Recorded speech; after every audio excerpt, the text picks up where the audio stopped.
Good afternoon. Just kidding.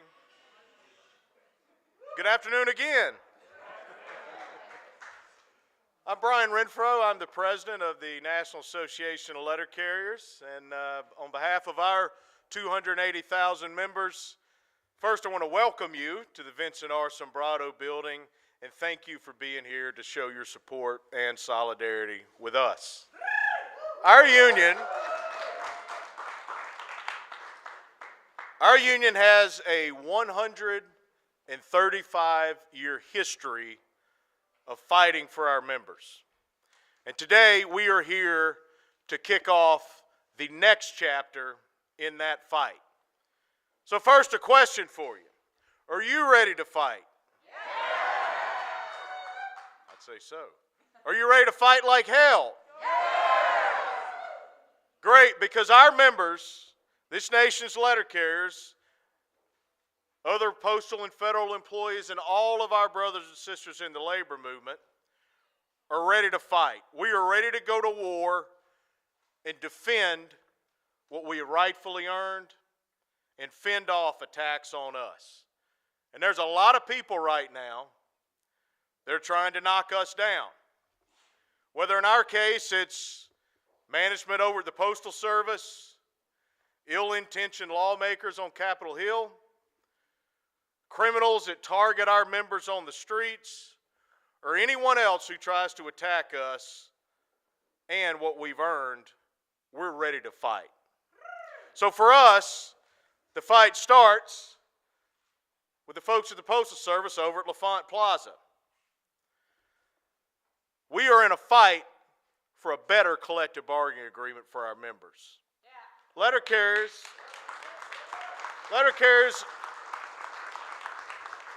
are the backbone and the heartbeat of the Postal Service. Americans depend on the Postal Service, and without the dedication of all of our workers, there would be no Postal Service. We continue to prove our strength, adaptability through changing business, through the pandemic and what we did as essential employees. Our jobs are challenging, physical, and they're harder than they've ever been.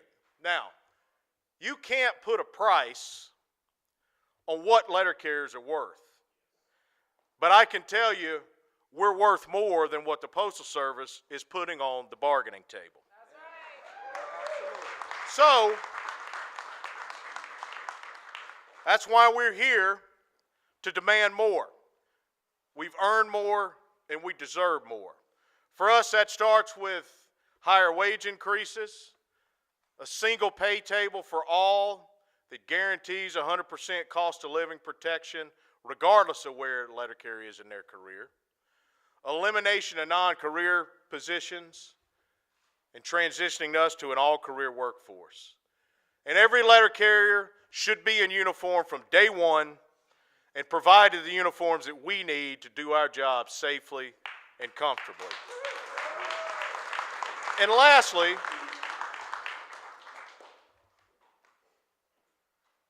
it's a simple matter of dignity and respect that the Postal Service, once they bargain an agreement with us, they must comply with that agreement. It's simple, but it's what we have earned. So we continue to call on the Postal Service to come to terms with us on an agreement that represents our value and gives us what we have rightfully earned. The fight for a better contract is ongoing, not just for us, but for our brothers and sisters in the other postal unions, who you'll get to hear from this afternoon. But that's just one area where this fight is critical. We're also fighting to defend the health care benefits and the retirement benefits that we have earned. These are not gifts, they are not handouts. We've worked hard for them. We've paid our fair share for them. That's why we're fighting against some of the backward ideas that we now hear on Capitol Hill. So let's be really clear about this. To those who may suggest increasing what we pay for our retirement, reducing our benefits by altering the calculations, or maybe eliminating our retirement altogether, they should know that these ideas, what they really are: theft and a pay cut to the hardworking civil servants that serve the people of this country. So using the hard-earned benefits of those civil servants to, quote, balance the budget or give the super rich a tax cut, it's not just unfair, it's not just wrong, it's disgusting. And if they try it, we will fight like hell.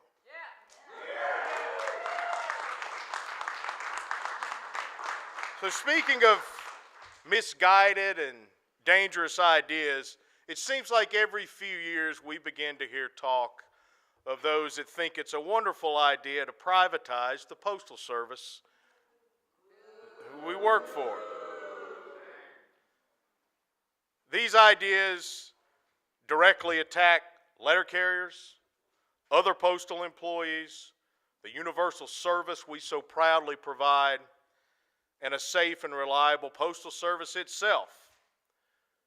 But it's also an attack on every single customer that we serve in all 50 states, Guam, Puerto Rico, and the Virgin Islands. And here's a reminder for the folks that may have these ideas: the Postal Service is older than this country. And the Postal Service is established in the Constitution of the United States. The work we do in every community in this country is paid through, even though I know some of our friends on Capitol Hill seem to forget this, revenue from you, those that pay for postage. It's not taxpayer dollars. So we've got an anti-postal privatization resolution in Congress, HRES 70, that would express a sense of the House to oppose any attempts to privatize the Postal Service and protect it as the public entity that it is. And we will be in the fight against privatization until every single member of Congress co-sponsors this legislation. So, everything we talk about here today is important. But perhaps nothing is more important than the safety of our members while they are doing their jobs. And this starts with an end to the violent assaults and crimes that have been committed against our members and happen almost every single day. Violent attacks, robberies at gunpoint or with some other weapon, and even murder have become part of our jobs. These are very real threats. They often leave our members afraid to even go to work. It's horrible, it's terrifying, and it must be stopped. Unfortunately, in most cases, the criminals that commit these crimes are not even prosecuted. They commit violent federal crimes and get away with it. The Department of Justice in this country, under this administration and the previous administration, has failed America's letter carriers. We've rallied around the country over the last couple of years, and we've even seen some improvements in the crime numbers and the prosecutions. But we have a long way to go. And I'm going to be real honest and blunt with you. We should not still be talking about this. There is an answer. That answer is letter carriers need to be protected, and the people that commit these crimes need to be prosecuted now.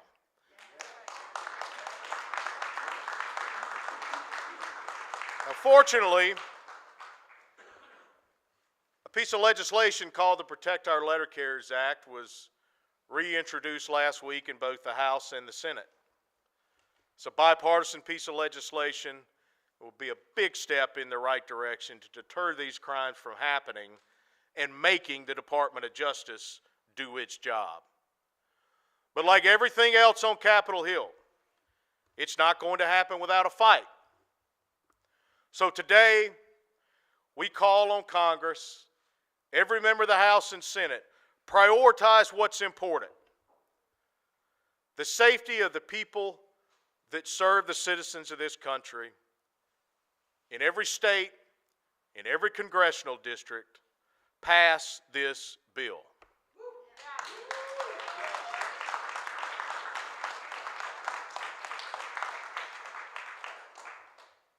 So this fight for our safety is not just about crime.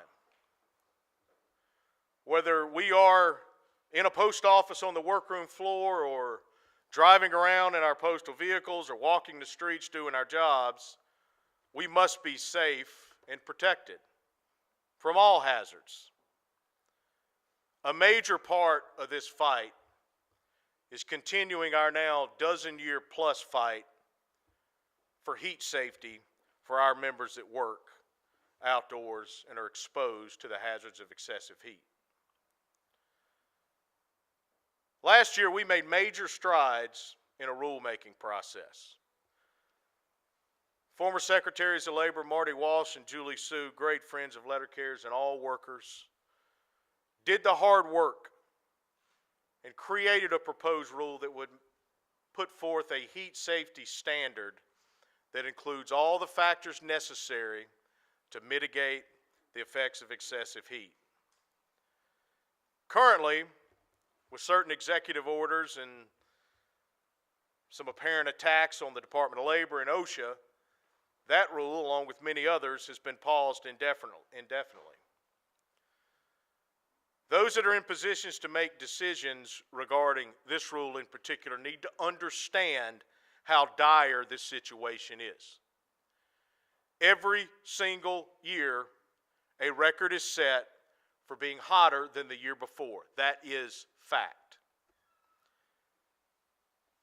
And as we continue working in these extreme temperatures for longer periods of time, for longer portions of the year, the hazard grows. It poses serious health risks. We've suffered countless heat injuries and even several deaths that are directly attributable to heat illness over the years. And we've been fighting for this, as I mentioned, for over a dozen years, and we are now closer than ever to the comprehensive solution that we need. It is time that this country, like every other industrialized country in the world, has a standard to protect workers from the hazards of excessive heat. Adopt this rule.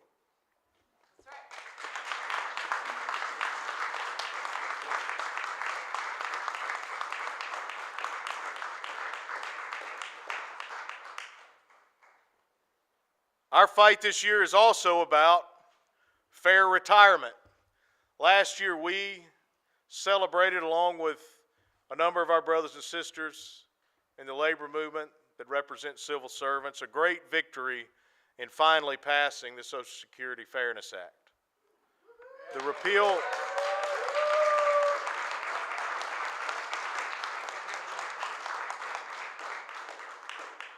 repeal of the grossly unfair windfall elimination provision and government pension offset, after that has now been done, all retired letter carriers and other civil servants will finally get the Social Security benefits that they earned. That includes their survivors. My mother would be upset if I did not mention that. But our fight for retirement fairness is not over. Nearly 70% of the active members of the NALC that work for the Postal Service started their jobs as non-career employees. And currently, the time they worked as non-career employees is not creditable for their retirement. This is completely unfair. As non-career employees, they did the same work they currently do as career employees. Soon, the Federal Retirement Fairness Act will be reintroduced that would allow eligible letter carriers and other federal employees the opportunity to have that time credited for their retirement purposes. And I can promise you that as soon as that bill is introduced by our friends in both parties, we are going to continue to fight like hell to get it passed so that every single letter carrier, no matter how they started their career, has all their time creditable and gets the fair retirement that they are entitled to.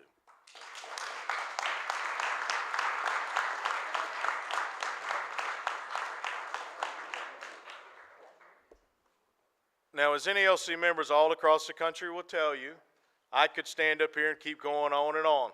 This is just a sampling of the fights that are in front of us. And we, collectively in this room and across the country, have a lot on our plate. We have a lot of battles to fight. But we're ready.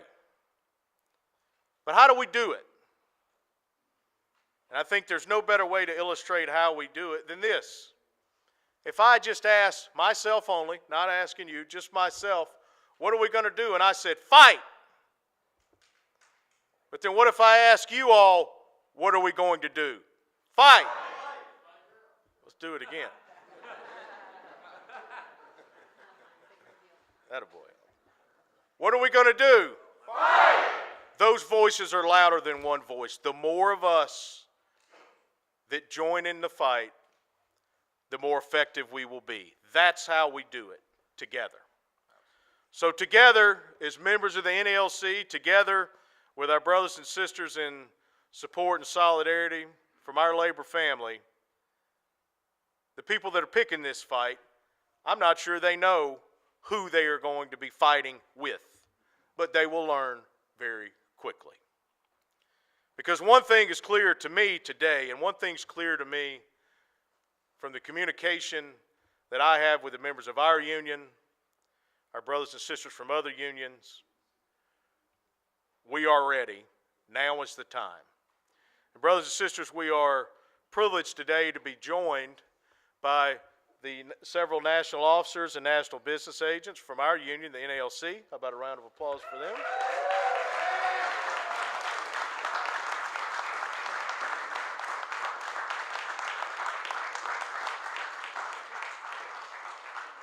As well as leadership from our sister postal unions, as well as our brothers and sisters that are also leaders within the labor movement. And we are privileged to have the opportunity to hear from several of them. So first, I'd like to welcome someone that knows a little bit about a good fight.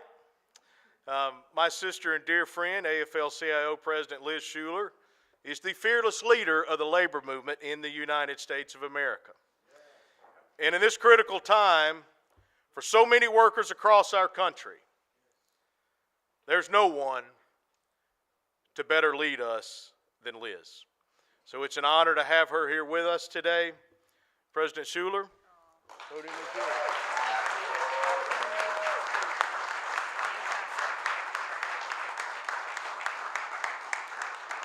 Wow. Well, thank you so much. And Brian, I just want to say thank you so much for your strong, steady, and fearless leadership. Appreciate you. And I know that everything that's been coming our way, you've been a little busy, and so have we all, but I want to thank, of course, Nicole and the leaders on the stage here. I know we've got our postal union community here with Mark Dimmenstein, APWU, Don Maston with the rural carriers, and Paul Hagrogian, of course, from the mail handlers, in addition to Matt Biggs here with the IFPTE, Greg Regan, TTD, Transportation Trades, Sarah Nelson from AFA-CWA, and I know that there are more en route. So it's all of us standing together. Look at this stage, right? Amazing to see the solidarity of our labor movement in this moment. And to every letter carrier out there, you have the voices and strength of nearly 15 million working people who have your back. That's right. And Brian said earlier, your work is what binds this country together. You are the connectors. And you're not only delivering those life-saving medications, you're the human being that shows up and actually connects with the person that is on the other side of that door. Not only do you make sure our paychecks and our birthday gifts and our letters and our ballots get to where they need to go, you show up in snowstorms, in heat, as Brian said, in situations where no one else can. You're out there getting the job done. And I was telling Brian, I got home last night after a very late night talking tariffs with our Canadian labor counterparts. And I got home around 9:00 p.m. And I sat down on the couch, and what did I hear? The letter box in my door with my mail being delivered at 9:00 at night, right? Think of the demands that are being placed on our carriers. And you're working longer hours, and more is being asked of you. And without you, this country could not function. And so, we are here today to demand more because we deserve more. Is it okay to be out there when it is 110 degrees with no national heat standard to protect us?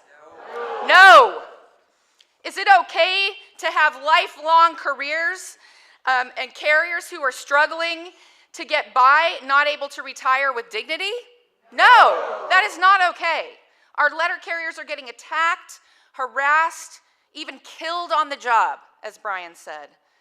Everyone deserves to be protected at work and return home safe each day to their families. That is a baseline that we all take for granted, right? These past few weeks, folks, they have tested us. There are folks out there thinking that we're just going to sit by and we're going to, watch what's happening. Just listen to them degrade federal workers and like we're going to just give up. Are we going to do that? No. Well, what I see out there is working people rising up. And I don't know about y'all, but this is like my 5th rally this week because we are rising up. We are fed up. We are coming together, joining forces, building power. That's right, doing what the labor movement does best. And what is it? Fight like hell. Fight like hell. So are we ready to fight like hell for our federal workers? Yeah. Are we ready to fight like hell for our dignity and our respect? That's what I thought. Thank you.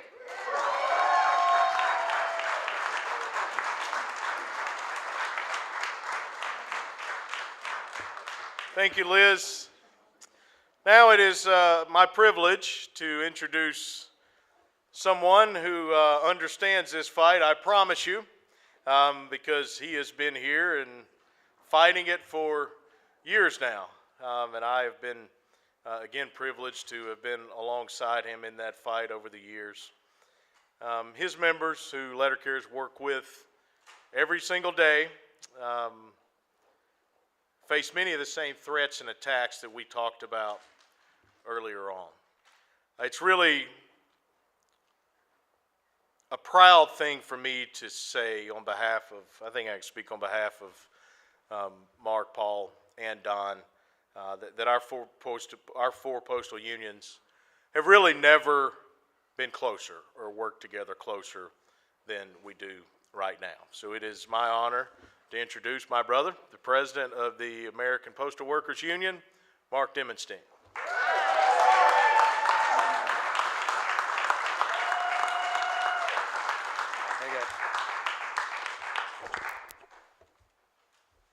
Solidarity greetings, brothers, sisters, NALC and union family, and I'm proud to be here representing our 200,000 members in this Fight Like Hell rally. The working class, in its quest and our quest for justice and a better way of life over the years, has always had to fight like hell. And in this historical moment of billionaire oligarchy and no guardrails or respect for the rule of law and an ongoing literal coup happening happening before our eyes, we will have to fight like hell, like we've never had to do before, and we will need to do it together. DOGE is coming for all of us. But let's be clear, this DOGE is not about efficient government.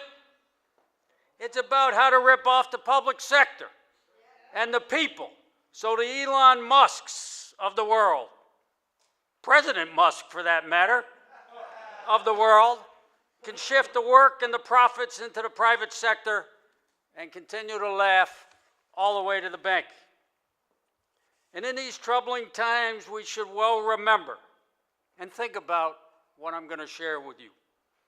Well, remember the words of Reverend Niemöller, a German Lutheran pastor who initially supported the rise of the Nazi fascists in Germany, but was imprisoned after resisting the Nazi control of the church. And some of you may have heard this before, and some of you may have not, but I think it's good to be reminded. And what he said, because he survived, and so he could share with us today his lessons. And what he said was this: when they came for the communists, I did not speak out because I was not a communist. And when they came for the socialists, I did not speak out because I was not a socialist. And when they came for the trade unionists, I did not speak out because I was not a trade unionist. And when they came for the Jews, I did not speak out because I was not a Jew. And then when they came for me, there was no one left to speak for me. So when they come for AFGE and the federal workers and their union contracts and our union contracts and rights, speak up and together fight like hell. When they set out to destroy the Department of Education, the needs of 15 million special needs students, speak up and together fight like hell. When they target hardworking immigrants and try to divide the working class around our status, our color, our language, speak up and fight like hell.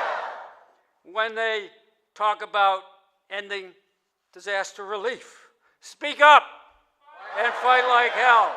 When they talk about undermining workplace safety and undermining OSHA, speak up and fight like hell. When they come after Social Security, Medicare, Medicaid, affecting tens of millions of people, speak up and fight like hell. And when they target our veterans with cuts to VA services and medical care, speak up and fight like hell. And when they talk about inciting more war and seizing other countries like Canada, Greenland, Gaza, and Panama, speak up and fight like hell. And when they raise the specter, Brother Renfro already addressed the postal privatization and the impact that will hit every one of our crafts, from first mile to middle mile to last mile, and will affect the people of the country, speak up and fight like hell. Brothers, sisters, union family, we cannot solely elect or litigate or grieve our way out of these difficult times. We will have to do it together, and we'll have to fight our way out. And no matter who we voted for, no matter our political affiliation, let's go forward with courage, determination, and unity, and fight like hell. Thank you.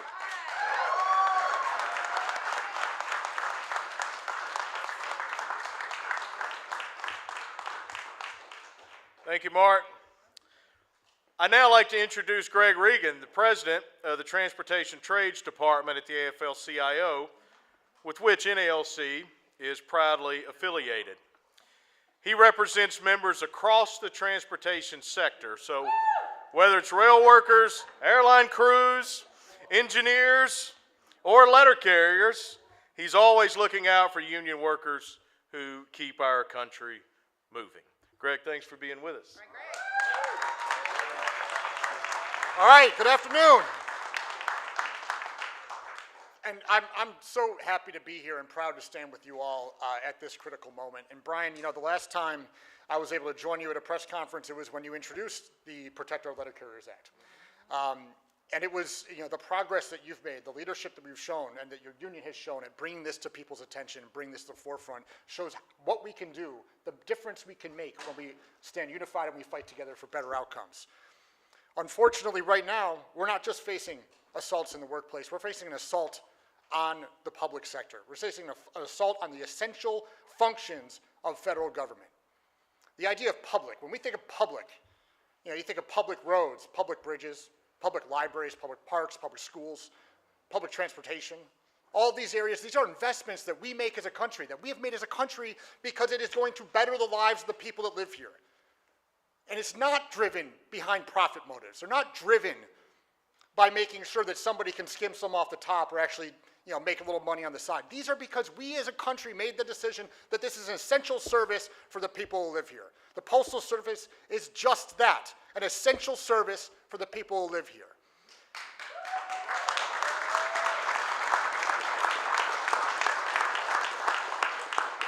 And to continue with the theme that Mark mentioned, I mean, when you look at what's happening in important agencies across this country, whether it be USAID, CFPB, the Postal Service, we're seeing the shutdown of the grant process that have been done through Congress. All of this is a direct assault on the workers that we all represent, but also on the people of this country. They just don't know it yet.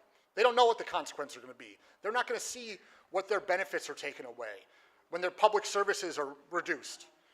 We are the ones that need to show that. We need to remind people what public good means, what public investments mean, and how we are able to fight back unified and defeat these attacks on our essential services. I, for one, am really, really excited for this fight because we are right. We are fundamentally right on this fight. We know that we have the better arguments on our side. And together, with all of us in solidarity, with the labor movement in solidarity, fighting forward and reminding people about the essential work that all of us do and all of our members do, we are going to win this fight because we are going to fight right now. Thank you so much. I look forward to it. Sure. Thank you, Greg. Now we'll hear from another union in our postal family, postal union family that is. Rural letter carriers across the country are deeply impacted in almost exactly the same way as city carriers by the attacks and all the other challenges that we talked about earlier. So we're certainly glad to have them here with us this afternoon. Many of these fights have been ongoing for some time, and we have worked with the National Rural Letter Carriers Association to push back and fight against things like the crime that we've been experiencing, and we're excited today to renew those efforts. So please help me in welcoming the president of the National Rural Letter Carriers Association, Don Masters.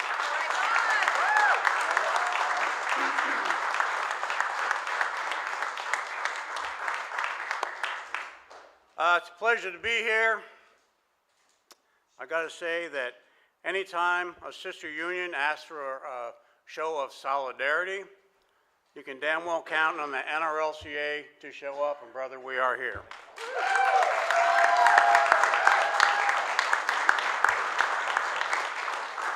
Letter carriers aren't just employees, they are the lifeblood of our communities. We deliver far more than mail. We bring medications that heal, paychecks that sustain lives, and ballots that empower. Ballots that empower, keep that in mind. Every day, collectively, we all knit our communities together, and our work deserves respect. The work can be hard, the long hours, the weather, the cold, the hot, the conditions can be difficult. Our commitment never wavers. All postal employees demand the recognition and respect that we deserve, both as workers and for the communities that we serve. Now more than ever, we must stand together. When one of us is mistreated, every worker is harmed and every community suffers. We must stand in solidarity to ensure that our essential service is valued by the employer and protected by Congress. We face a fight against privatization like we have never experienced. There is a real threat on the horizon. The president and other politicians are attacking the federal workforce. The threats of privatization are becoming far too loud, some even calling on Elon Musk to look at the Postal Service. This isn't a distant threat. Sisters and brothers, it's at our doorstep. We must recognize that privatization isn't about solving systemic problems in the Postal Service. It's about shifting blame onto the backs of hardworking postal employees. At risk is our job security and negative impacts on working conditions and reducing our service to a corporate bottom line. Cost-cutting measures driven by profit will sacrifice safety and quality of service. For all of us, it would negatively impact America. Imagine an America where your trusted city or rural letter carriers are replaced by faceless contractors, where vital services are slashed, personal trust and care is lost. Our neighbors deserve reliable, community-centered service, not decisions made solely on a profit chart. Every time profit is prioritized over people, it's our members and our communities that pay the price. We must fight like hell to keep our service public and focused on the people that it serves.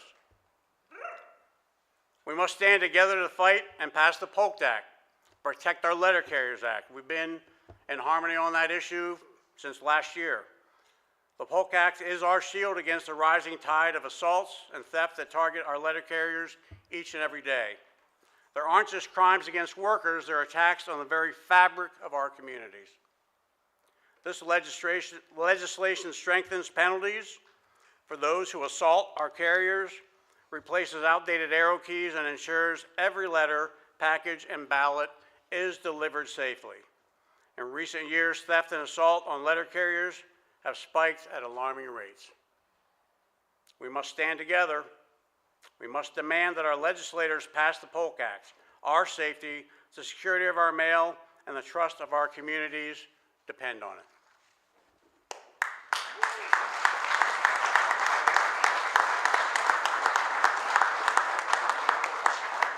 In closing, we fight for our communities, we fight for our future. We're not just delivering mail, we are delivering hope, connection, and strength. Our fight for fair contracts, our stand against privatization, and our push for the POLK Act are battles for the soul of America. I agree, we must unite and fight like hell. I call on every one of you to stand up and speak out. Our voice is our power. Together, we can ensure that our service remains safe, respected, and indispensable to every community we serve. Let's stand together for our rights, for our safety, for our communities, and for our future. Brothers and sisters, in solidarity, we stand with you.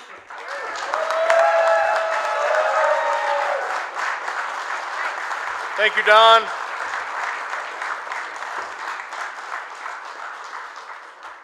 So next is I mentioned there were 4 postal unions. You've heard from 3 of us already, and I can promise you he doesn't mind being last. Wow, you never asked me. No, it's my pleasure to introduce, NALC's really long-time partner in representing postal employees.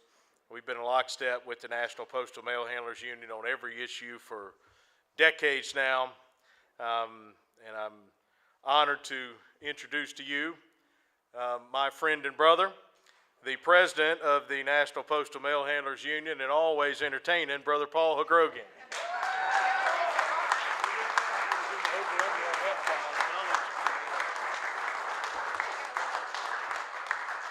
Good afternoon, everyone. I had the pleasure to see many of you last summer at your convention, and it was certainly my pleasure. I was told I got 3 minutes, so I got to make them count. So here we go. The NPMHU is fully supportive of the NALC in its fight for a fair contract. We all know, especially Mark and Don, whatever happens in your contract is going to come back and affect us. And so we know we're all in it together. Whatever, you get good, we're going to get good. You get bad, we're going to get bad. Like I said at your convention, and I say this whenever I speak before a contract, whatever they ram down your throat today, they got to shove up our ass tomorrow. So we're fully supportive of that. And to get you a fair contract, I might as well keep it going. To get a fair contract, what we got to do? Fight like hell! We have to fight like hell that carriers and all postal workers are protected when performing their job. I mean, this is fucked up. Wait a minute. Think about this. Carriers are getting beaten, attacked, robbed while they're doing their job. And we have to have a fucking rally to stop it. Huh? How fucked up is that? And what are we going to do to stop it? And you know the old saying, elections have consequences? I never used to believe it. Sure as hell believe it now. Has never been truer in light of the 2024 elections. MAGA Republicans now control the White House. They control the Senate. They control the House of Representatives. They control the Supreme Court. And whatever the fuck Musk is, they control everything.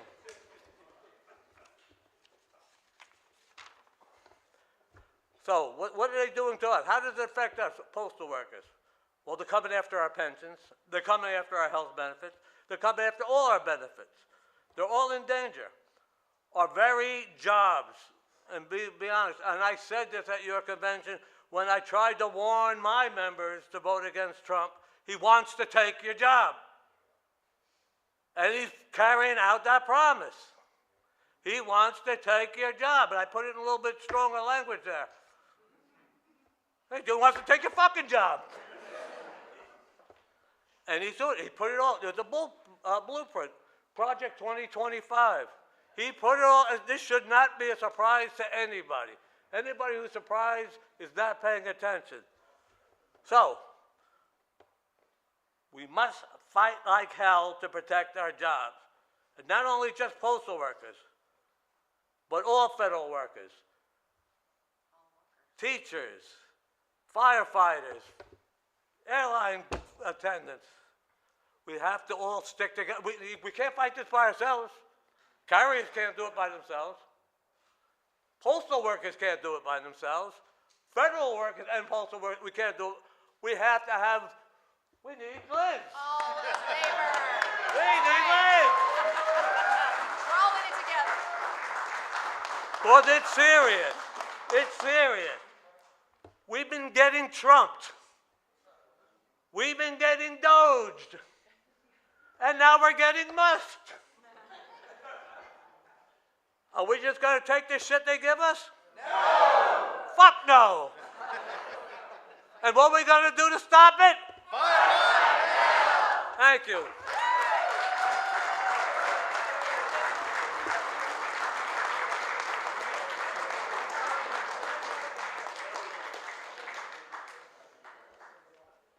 I almost warned you. Thank you, brother. Next, I'd like to welcome someone who definitely understands what it's like to have many fights on their hands. With a diverse membership representing over 80,000 workers that include engineers, technicians, scientists, and more, the International Federation of Professional and Technical Engineers is familiar with fights. So please welcome one of our brothers and sisters representing other federal employees, IFPTE President, my friend Matt Biggs.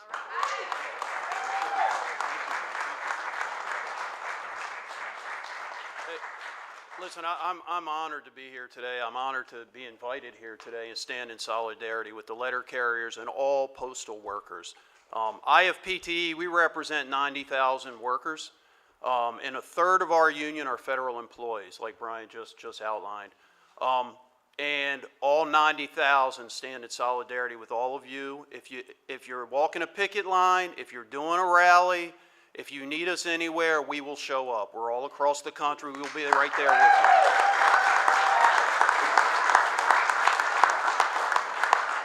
you. So everyone's kind of talked about it here. You know, we have President Trump and President Musk, and they are running this country now, sadly.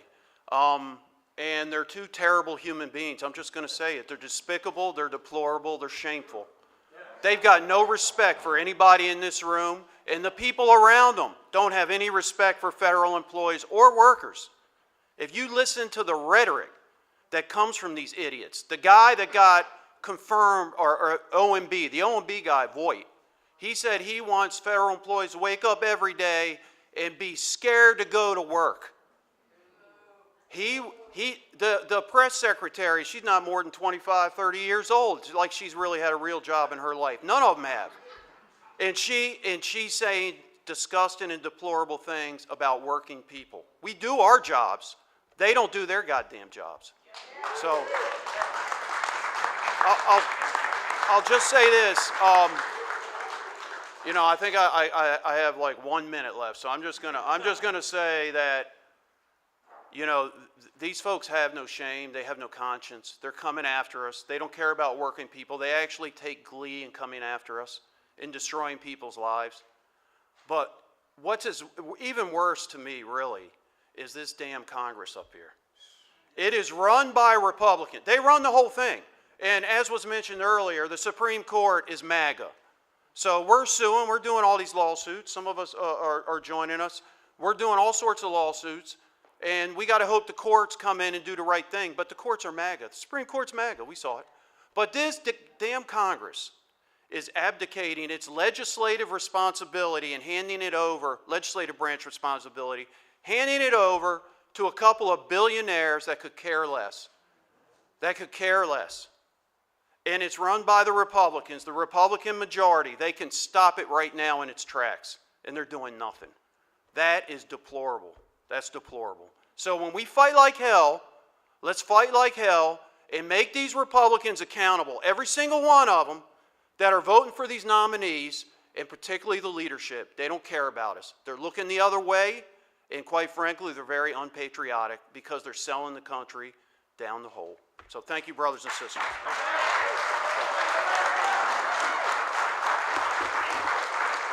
Thank you, Matt. It is now my honor to introduce my sister, Sarah Nelson.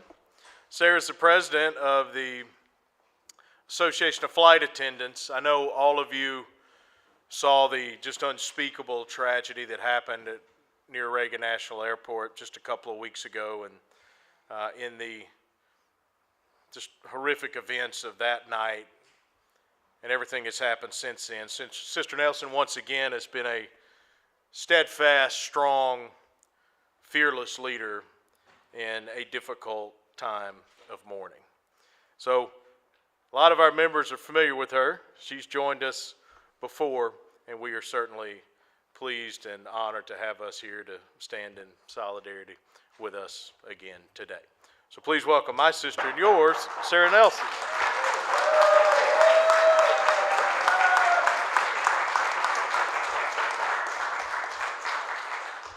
Thank you, Brian. Thank you, letter carriers. Thank you, postal workers, mail handlers, rural letter carriers. It is good to be with you, and of course, this country runs on solidarity that was defined by the United States Postal Service before we even put the Constitution in place.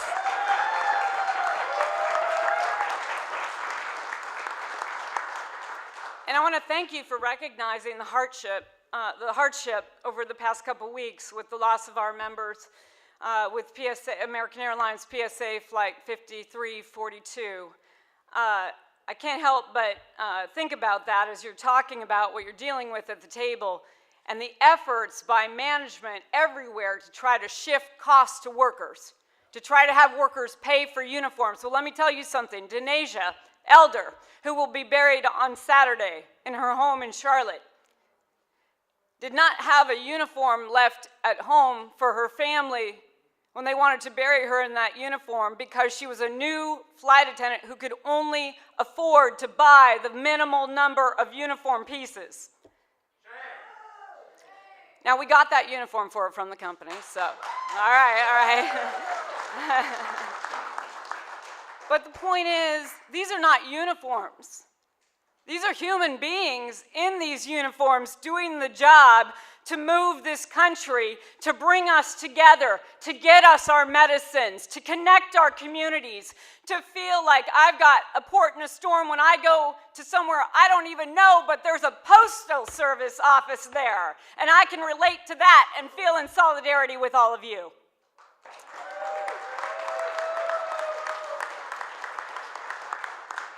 Now, they came for our pensions, and across the airline industry, and in the United Airlines bankruptcy, 38-month-long bankruptcy, when $80 million would have saved our pensions, the judge approved termination of our pensions, and in the next hammer of the gavel, awarded $400 million to the top executives.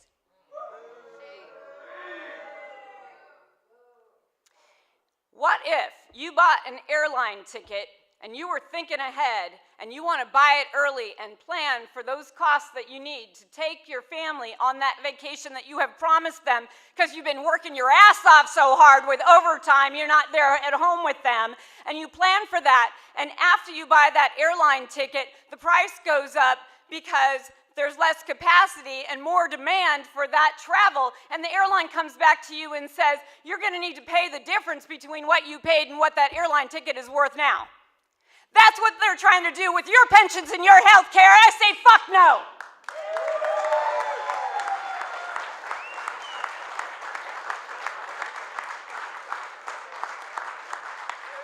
And let's be really clear. A fight for a fair contract is a fight for our federal government, for the services that all of us count on all over this country. Because if they can diminish the worth of a letter carrier, they can try to get people so demoralized that they quit the job and their work to try to privatize has been done for them. So the fight for the contract is the fight to keep the Postal Service in the hands of the American people.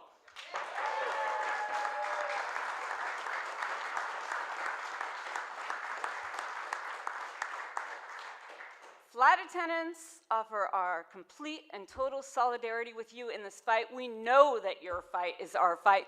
We know that the revenue from the Postal Service that goes on our planes that helps us deliver the medicines to our veterans and to other people who receive that important service at their homes, and their ballots, and their ability to get their Social Security checks, and their ability to communicate with each other.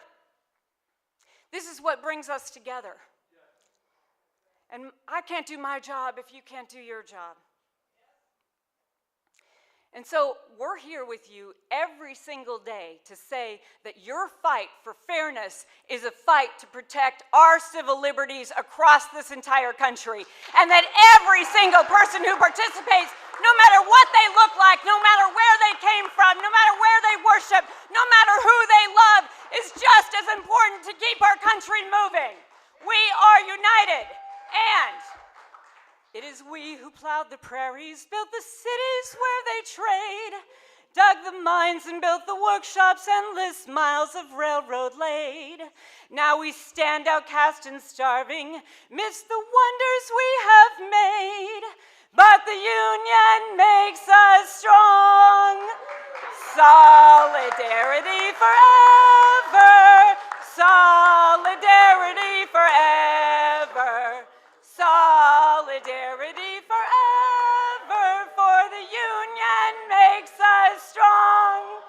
One final thing, Mother Jones said if you're gonna fight, and she said this while she was fighting to end child labor, she said if you're gonna fight, don't fight ladylike, I'm not a humanitarian, I'm a hell raiser. We're gonna raise some hell and we're gonna fight like hell. Fight like hell. Fight like hell. Thank you, solidarity, union siblings.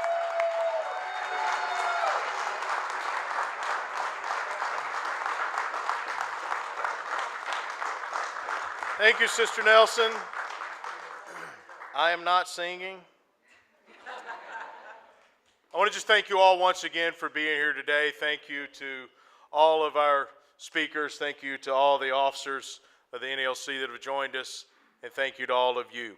This is the kickoff of a campaign that will continue throughout 2025 and as long as these fights remain in front of us. So what are we going to do? One more time. Thank you, brothers and sisters.